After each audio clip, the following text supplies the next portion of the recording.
আরজি করের হুমকি, শান্তিপুর হাসপাতালের সুপারের বিরুদ্ধে থানায় তরুণী চিকিৎসক।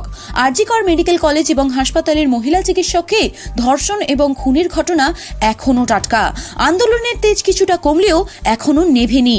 সেই আবহে শান্তিপুর স্টেট জেনারেল হাসপাতালের সুপারের বিরুদ্ধে উঠল হেনস্থা এবং হুমকির অভিযোগ। ওই হাসপাতালেরই এক মহিলা চিকিৎসক থানায় সুপারের বিরুদ্ধে লিখিত অভিযোগ দায়ের করেছেন। যদিও সব অভিযোগ অস্বীকার করেছেন সুপার তারক কুমার বর্মন। তার দাবি অভিযোগ ভিত্তিহীন। অভিযোগ, ব্যক্তিগত আক্রোশ থেকে দীর্ঘদিন ওই মহিলা চিকিৎসককে হেনস্থা করেছেন শান্তিপুর স্টেট জেনারেল হাসপাতালের সুপার। ওই মহিলা চিকিৎসকের দাবি 2024 সালের সেপ্টেম্বর মাসে তিনি শান্তিপুর হাসপাতালে যোগ দিয়েছেন। তারপর থেকেই কাজের জায়গায় তাকে নানাভাবে হেনস্থা করা হচ্ছে। রাতে হাসপাতালে নিরাপদ বোধ করছেন না তিনি। সে কথা জানানো হলেও তার কথায় ভ্রুক্ষেপ করেননি হাসপাতাল কর্তৃপক্ষ। 31 ডিসেম্বর অভিযোগ প্রসঙ্গে তারক বলেন, আমার সঙ্গে ওর দেখাই হয়নি, তাই হুমকি দেওয়ারও কোনো প্রশ্ন নেই।